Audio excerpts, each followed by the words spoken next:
Hi, I'm Dan. Today I'm very excited to walk you through the features in Unity Gaming Services which make it even easier for Unreal developers to integrate our game server hosting solution. These include a software development kit for Unreal Engine 4 and 5, alongside new Unreal specific elements in the onboarding flow. With Unity Gaming Services, we're helping developers build games their way. Our solutions are compatible with any gaming engine and work with other non-Unity products. Okay, let's get started. As you can see here, I'm on the Unity Gaming Services dashboard. I've already gone through the process of creating a project and signing up, and I've navigated to the multiplayer section under Game Server Hosting. So I'm here in the setup guide, and the first thing we're going to do is we're going to hit Integrate Game Server. And within Integrate Game Server, we have three choices. We have Unity, we have Unreal, and coming soon we'll have support for other or custom engines. But today we're talking about Unreal Engine, so I'm going to select the Unreal Engine button. I'm going to go hit Next. And the first thing we're prompted to do is to download the Unreal Multiplay Game Server SDK.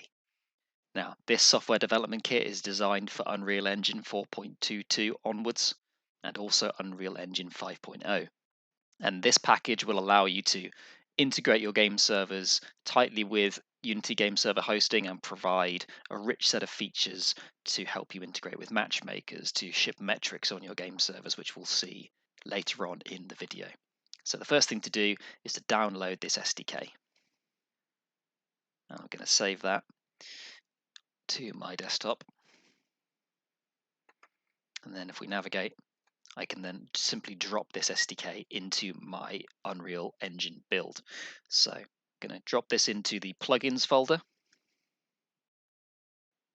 And now I'm going to extract that out into this plugins directory. So I'm simply going to use this tool to extract it here. That is now extracted, and we don't need the zip file anymore. So within the Multiplay Game Server SDK folder, we have all of the resources and tools in which to make use of that within your game server. Okay, so now I can jump over to my Unreal editor. So I already have a project started here. I've done most of the work I need to get my game ready to use, and now we can validate the Multiplay Game Server SDK. So to check that this is actually installed, I'm going to go to Edit, and I'm going to go to Plugins. And then in the Plugins window, we can see under Code Plugins, the Multiplay Game Server SDK is installed and it is enabled. And that means we're now ready to use the SDK and we're ready to start plumbing that into our code base. This is available under both the Blueprint system and also as a C++ plugin. In this case, I'm using it in C++ mode. If I jump over to my code editor, I've already hooked up the SDK into my game server. So I'm using the server query handler subsystem, and I'm using the game server subsystem also. So I've added that to my header file, and I've been able to use that in my game session class to do things like reporting metrics, to track the number of players on my server, to be able to provide metrics on my game server to Multiplay. So now that this is ready, what I can do is we can actually build our game server. We can set up the Unreal editor to compile a dedicated game server as well as a client build. Worth noting at this point, to build a dedicated game server with Unreal Engine, you do need to be using a source version of the Unreal Engine. And what I mean by that is you need to compile the Unreal Engine and compile the Unreal editor from the source code, for which you will need to be on the Unreal Engine GitHub also. Please check out the documentation on the unrealengine.com to figure out how to do this. But for now, I've already done this. I've compiled my client build already, and I have set up my editor with a build target for server. So I've got my server build target as well as my normal client build target. So for now, I'm going to build a Linux version of this project with the game server build target. And I'm going to save that into this folder. Now at this point, this might take some time, and your mileage will vary depending on how fast your machine is. So for now, we will skip ahead to a pre-compiled version of this build that I made earlier. Okay, so now our dedicated game server has finished compiling and being packaged by the Unreal editor. So now I'm going to jump back to the Unity dashboard and back into Game Server Hosting. So I've already clicked Finish on the Integrate Game Server section, and I'm now going to create a build. Now, a build is all of the files needed to run your game servers. Think of it as a wrapper or a package for all of your files that we just compiled using the Unreal editor. You can have any number of builds in a single project on the Unity dashboard. The recommendation is to have at least two, an A build and a B build. And what this will enable you to do is, in conjunction with build configurations that I'll talk about later, allow you to dynamically switch between versions of your game to enable zero downtime patching. So I'm going to call this third person MP. I've built a Linux.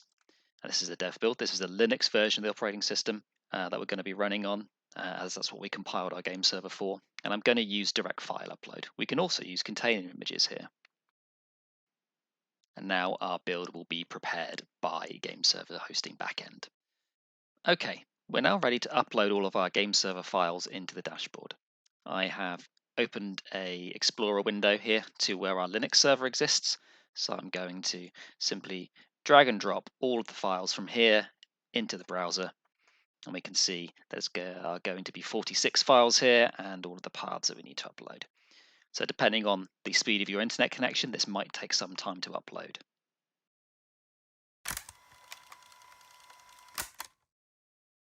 Okay, our files have uploaded successfully and everything is ready now to use. And now we can see that we have version 1 of our third-person MP dev build ready to go. So the next thing to do is create a build configuration. A build configuration connects a build to a fleet and specifies how game server hosting will run your game servers. Think of it as a collection of your configuration, all the variables and launch parameters your game server needs. I'm going to give this a name. Notice that I'm referring to this as an A build. Similarly to the build system, we recommend that you have at least two build configurations, an A configuration and a B configuration mapped to the respective A and B builds. Build configurations are how your matchmaker, if you're using one, will refer to your game servers when it requests a match. You'll want a server running a particular build configuration and ergo a particular build. So that lets you switch between builds dynamically. I'm going to select the build I created earlier. And then I'm going to select my executable, which in this case is a shell script in the root of the build. The next thing is query. Query is how game server hosting gets metrics or statistics from your game server. For example, the number of players currently connected to that server. We support 3 different protocols for this. There is SQP, the in-house protocol, which is supported by the Game Server Hosting SDK, A2S, which is supported by the Steam SDK developed by Valve, and finally, if your server has no support for querying metrics, you can disable this feature altogether. As we are using the SDK, I'm going to stick with SQP.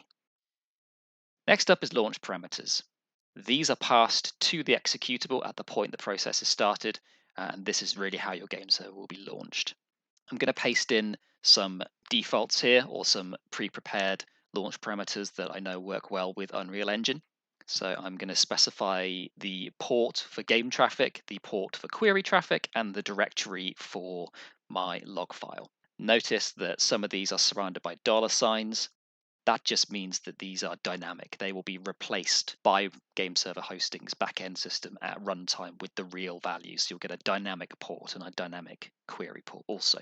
Similarly with the path to the log directory, due to requirements around how Unreal Engine works, we have to do some traversal back up the file tree here, and also to make that compliant with how Game Server Hosting backend works. So that's how this needs to be set up. Next up is configuration variables. This is an optional system that allows you to dynamically inject variables into a file called server.json. Now, server.json is made available to your game servers in a local directory, in the same directory as your log file, actually.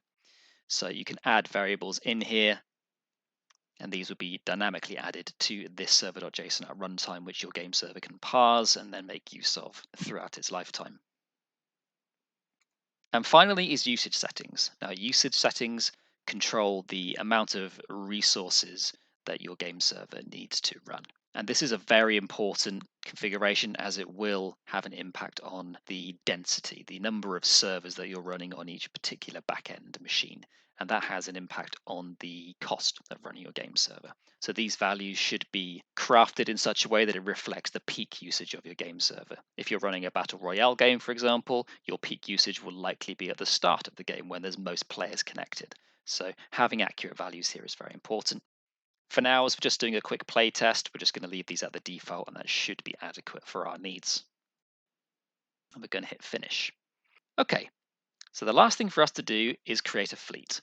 And a fleet is a collection of game servers that will host your game in specific regions. You can think of this as the way in which you're going to scale out your game servers across the globe. So we're going to call this our dev fleet. We are running Linux, as we saw earlier on, from our compilation of the server and from our build. And we're going to select our build configuration that we made before. You could select multiple configurations here if you had them. Next up is scaling settings. And scaling settings is going to define where around the world your game servers are going to be deployed and also how many game servers you want. So I'm going to select Europe. And I'm then going to enter how many minimum available servers I want and how many maximum available servers I want. Minimum available servers defines the number of servers that are online and available to handle an incoming allocation or are able to handle a new match. If you have a minimum available server value of 1, and that server gets tied to a match, it gets allocated, the system will create you another server, which is then available. So it's a buffer. It's the buffer value above how many matches you have running. So if you have this always set to 1 but no matches, that server will be running even though it isn't doing anything. So as it says in the banner, if you're trying to limit costs, a minimum available of 0 may be a preferable choice.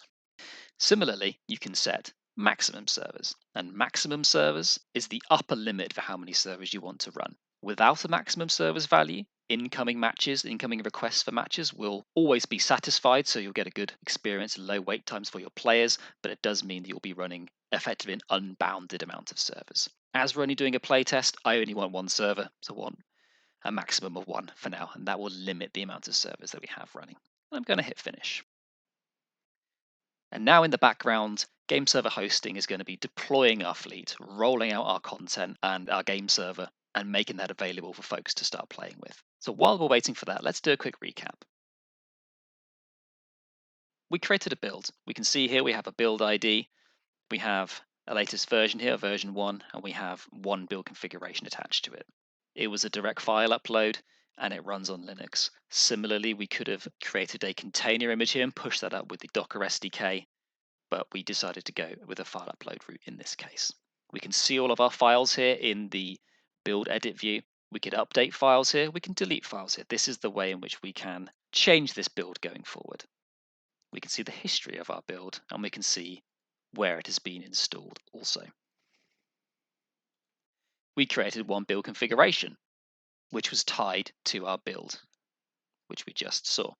We have our executable, we have our launch parameters, we have our configuration variables, and we have our usage settings. All of this is editable, this is deletable also, and we can have multiple builds here also. And we can also see the fleet that we created. We can currently see the fleet is marked as online. If our scaling settings were different, the fleet would be marked as offline. If we had 0 servers and 0 maximum servers, we would see an offline fleet. But from here, we can see the fleet ID, the operating system the machines are running. We can see the build configurations, and we can also see our scaling settings. We can add more build configurations here if we want to also. And we can add more regions in which we want to run our game servers. For now, we're just running in 1 region, which is Europe. Okay, and by now we should have servers ready. And we do. We can see that being created in the Europe region that we specified earlier. Worth noting at this point that we do have more servers available here than we configured on our fleet. And the reason for that is that Game Server Hosting will make the most of available hardware or capacity that it has on your fleet. If there was space for more servers on a particular machine, they will be created, which is what has happened in this case. The reason for that is that it's quicker to start an existing server than it is to create a new one. And what that means in practice is even though you don't necessarily have the configuration for these servers up front, they won't incur any additional cost unless those processes are running. So this isn't going to cost you any more by having these 8 servers here, even if you're only using one of them. The machine will be online irrespective. So the ultimate cost to you isn't going to be any more. It's no more storage costs, no more egress costs, no more problems like that. So next up, let's go back to the setup guide and complete things off. So the final thing to do in the setup guide is create a test allocation. Now, an allocation is the way in which something like a matchmaker would request a server, and that ties a server to an instance of a match. So a particular session is using this game server. So let's create a test allocation. I'm going to use the dev fleet that we created a moment ago, our Europe region, and our build configuration. And we're going to hit next and run the test allocation. And we can see we have a test allocation ID, we have a server IP and a port, and we have a limited amount of time in which to run this test match.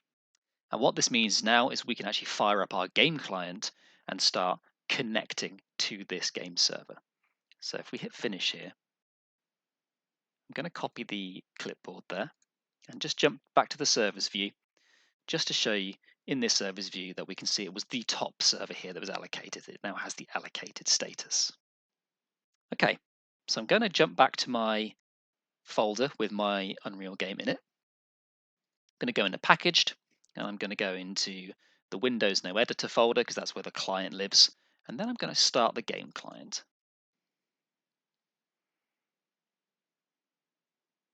Now at this point we do get a black screen, and I'm just going to move this into a windowed mode so we can see a little bit better what's going on. Let's have a 720p resolution, and what we can do here is open, which is the console command to connect to a game server. Obviously your game may have a menu system already in place. This one's very early in its development process, so I'm just going to be using the console to connect instead. Paste in the IP in the port that I copied from Multiplay earlier. And we now have a game client connected to the game server. So we can move around in this world. But what's quite a cool demo to do at this point is I'm going to start another game client. And this is going to show the interaction between the dedicated game server and the game itself. So similarly, I'm going to move this into windowed mode. And I'm going to open the same game server. And now we can see our other player here also. So I can fire a ball at this one and see that we have 2 game clients connected to the game server at the same time. So that proves our game is working. We have a dedicated game server built in Unreal Engine running on Unity Game Server Hosting. But let's jump back to the dashboard and see the really powerful elements of this. So if we jump into the server view, what we can see in the server view now is that the game server is up and running. I'm going to change the stats window here to the last hour. And we can see we've got 1 concurrent user at the moment. We're having stats ingestion, so that will catch up with 2 players in a very short period of time. We can also see the amount of memory our game server is using and the amount of CPU usage it's using. So great for benchmarking a game while it's in its development phase. We can go to the Events tab, and we can see that the server was started using the build configuration. And we can also go to the Logs tab. Here we can see the engine.log file we specified earlier. We can see how the game server started up and all the log output that it's generated so far. We should be able to do something like searching this for on allocate. And this is a custom piece of code that I registered in my C++ class here to the onAllocate callback. And the onAllocate callback was registered with the Game Server SDK that I integrated with my game earlier. So this proves that the callback function is being run. I could use this to load assets, to start the match, to register with another system, for example. But this has proved that the SDK is working and has informed the game server when it's been allocated. And finally, let's go to the overview page to show us everything that we've done so far. We're in our production environment. We can see we've got 2 live concurrent users, both connected from my machine right now. We can see that's our peak in the last 7 days. We've had no crashes, we've had no major events, so things are looking good for a first playtest. And that sums up how to run a dedicated game server built in Unreal Engine on Unity Game Server Hosting. Thank you.